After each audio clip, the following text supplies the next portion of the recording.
Alright, so it's that time again. Let's check out some of the best games dropping on PlayStation 4 and 5 this week. And there's a little bit of everything from big releases to indie gems you might not know about. Now, if you are into this kind of content, we do this every single Sunday, alongside reviews, deals, and news throughout the week. So basically, hit that subscribe button, stick around. Now, let's get into it. Undying is a new zombie survival game, and while I usually tune out anything with zombies since the genre feels completely overdone at this point, this one caught my attention. You know, it's not your typical all-out action. Instead, it's a survival story centered around a mother and her son. Now, what really stood out to me is the minimalist art style, which definitely gives it a unique look, and I'll definitely be checking it out. Plus, it's already out on PC, where it received generally favourable reviews with a 74 on Metacritic, which definitely gives me, a bit of confidence. In the game, Anling, the mother, isn't just battling the apocalypse, she's also racing against time because she is infected. Her goal, it's clear: teach Cody, her son, how to survive before it's too late. Now, along their journey, they'll meet different characters, each with their own challenges, and the choices you make, they will shape the story. Some people might become allies, others could turn into enemies, and not everyone will make it. Now, on top of this then, survival relies heavily on crafting, with plenty of items to create and upgrade, and even the world itself is randomized with each playthrough, so it means the maps, the dungeons, the unexpected events, it's completely dynamic, so no two runs will feel the same. Civilization 7 is a big release this week, or at least that is the case if you're a strategy fan. This series is a cornerstone of the genre, so expectations are, naturally high. Now, based on early reviews, it does seem to be mostly hitting the mark, though that feedback is primarily from the PC version, and I do want to be very clear about that because I've actually been playing the Switch version for the past few days, and while PlayStation will definitely offer better visuals, let's face it, I have noticed a few shortcomings. They've completely shifted, first of all, away from the cartoonish style of Civ 6. I know a lot of people didn't like that, and they're clearly aiming for a more serious tone here. However, for me, it's left the game feeling, a bit lacking in personality. Also, the UI's been frustrating. It's just not very intuitive, and using a controller has involved a fair bit of trial and error. Now, that said, as I've pushed past these hurdles, the core Civ experience is definitely in there, and it is starting to shine through, but I've definitely got, let's say, a few concerns before I do get to that final review over on Switch Corner. Anyway, look, at its heart, Civilization 7, it's all about building the greatest empire the world has ever known. You'll make strategic decisions that shape the cultural evolution of your empire, ruling as one of the many legend leaders from history. And the biggest shake-up here is this time, it's the introduction of ages, where each era feels like its own distinct journey. So with every new age, you'll choose a new civilization to evolve into, unlocking fresh abilities, units, infrastructure, and even unique wonders.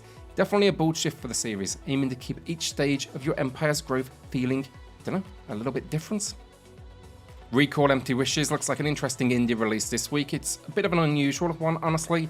The gameplay and story delivery seems intriguing, but I'm still on the fence about the visual style. The pixel art has this distinct look, let's say, with character proportions that almost feel distracting, basically big old heads that throw me off. But I've got to admit, I'm curious. It's the kind of game that'll probably spark comments like, where are the AAA games this week? Alright, I don't want pixel art. I see that all of the time in the comments, which are fair enough, but no one's forcing you to play. You don't have to. This one, though, it's set in Taiwan during the 2010s. Recall Empty Wishes, it's basically a psychological thriller where you follow Yoni, a sister determined to uncover the truth behind her brother Tommy's mysterious disappearance. She basically then stumbles upon an old toy phone receiver they used as kids, which somehow connects her to a surreal realm where she can tap into the memory echoes of people linked to Tommy. So it definitely sounds unusual, let's face it.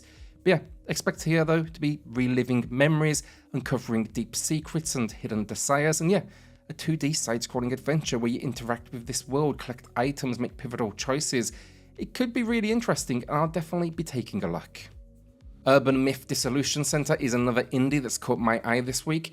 It's an adventure game with what seems like a very strong visual novel vibe, and while I'm still piecing together exactly how it plays, visuals are what really grabbed me. The colour palette, the trippy presentation, I am all in for that.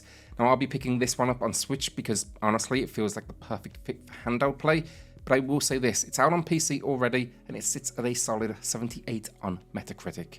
Now here you'll be playing as Asami, working under Ayumu, a level S psychic and the director of the Urban Myth Dissolution Center. It's basically a place that specializes in handling cursed relics, strange oddities, and dimensional anomalies. The game though unfolds in episodic cases, each diving into different urban myths that haunt both the real world and the internet. Now, as Asami, your job is basically to investigate by gathering clues, digging through social media posts, and uncovering the hidden stories behind each client. Every case here you solve, though, doesn't just wrap things up neatly. There are going to be unexpected consequences and deeper truths waiting beneath the surface. So yeah, really kind of intrigued with this one. Definitely going to be for, I guess, a very specific audience out there. Shujinkou is a really interesting release this week. Not only is it an RPG, but it also offers an opportunity to learn Japanese. And yes, that's right, it's designed to teach you as you play. Though that part, I will say here, totally optional. I actually studied Japanese for a couple of years myself, and I would have loved something like this to kind of help me along the journey. In the game, however, you're going to be playing as Shujinkou, a retired samurai, an eccentric fox, and an ambitious princess. They'll team up to save their world from language-devouring creatures known as Akuma.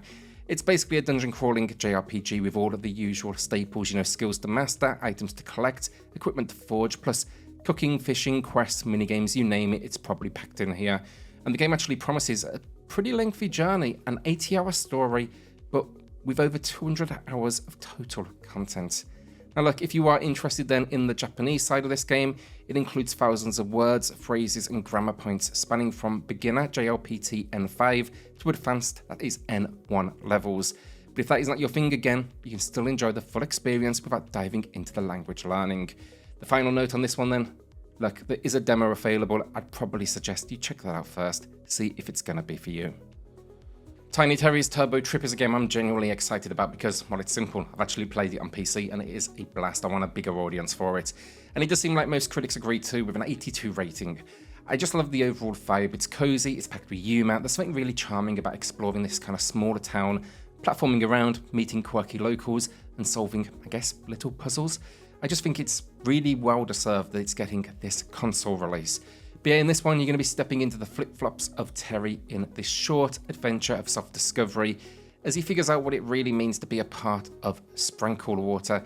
And yeah, it's basically an open-world town, but in this kind of tiny, densely packed way, and you can explore however you like. So that's on foot, in a car, a paraglider maybe. And there's even a wholesome story tucked into all of the, I guess, interactions that you'll have with the town's very, very weird residents. Plus, you can collect turbo junk to upgrade your car, catch insects, dig holes, wreck cars, get rich, wear hats. Basically, this game is just all about embracing the chaos. And yeah, it's topped off with an incredible soundtrack too. Snezhinka, which I'm definitely not pronouncing right, is one I wanted to include because, honestly, I'm not really entirely sure what to make of it, but I really like the look of it. Now, from what I can tell here, you control a stationary character shooting at waves of approaching enemies. And it's actually a sequel too, but I've never heard of the first one.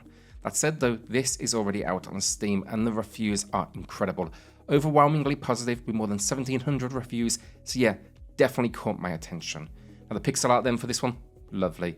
The game also promises fast-paced action with quick upgrades and perks, and yeah, it's the kind of game that looks simple on the surface, but could easily become one of those, just one more round addictive experiences. Along the journey then, you'll enhance your character by purchasing cards, and you'll hold the line against waves of what are hostile mechs, all while working as an employee of a private military company. I'm curious to see how much depth is to the story side of this game, but yeah, it looks like it could be that arcade-like feel that could hook you for a long time. Afterlove EP is up next, and it feels like this one's been in the works forever, so it's great to see it finally getting a release. Now, I'm a big fan of rhythm games, so I've been curious to see what it brings to the table. Definitely promising an interesting mix of genres as well, part dating sim, part rhythm game, and part narrative adventure. Now, dating sims, not my thing, but rhythm game and strong story, I'm all in. For the game, it takes place in the city of Jakarta, Indonesia. You play as Rama, a young musician dealing with the loss of his girlfriend, Sinta. His friends and his bandmates are basically trying to help him move on, but there's a twist. Sinta's voice is still in his head, and she's not exactly silent. Now, as Rama explores the city, your choices shape the story, leading to different branches and multiple endings. So yeah, it's a game about grief, growth, and self-discovery, all wrapped up with rhythm-based gameplay and a unique narrative style. It definitely won't be for everyone, let's face it. I also have a funny feeling there will be individuals calling this woke, no doubt, because it seems to have a style that will resonate with that audience, but me personally, definitely looking forward to it. Tomb Raider 4, 5, and 6 Remastered are dropping this week, and it's great to see these classics getting some love. Now, I'll admit, I'm a bit mixed on Aspyr handling the remaster. They've got a hit or miss track record, but they did a fine enough job with the original trilogy, so I'm excited to dive back into these. Honestly as well, I don't remember these ones as well as the original trilogy, which makes it a little bit more interesting for me personally to revisit them. Now, like the others, they're gonna show their age, no question. Expect the usual suspects, clunky combat, a camera that probably, it's gonna be a pain, and some awkward platforming. But look, it's Tomb Raider, and Lara Croft deserves the spotlight, flaws and all. Now, the collection then includes Tomb Raider The Last Revelation, where Lara accidentally unleashes the Egyptian goddess Set, setting off an ancient prophecy that threatens humanity. Then there's Tomb Raider Chronicles, picking up after those events, with Lara presumed dead, and her group of friends are basically reflecting on her past adventures. Finally, Tomb Raider The Angel of Darkness, where Lara's accused of murder, becoming a fugitive, while uncovering a dark conspiracy tied to ancient artifacts and alchemy.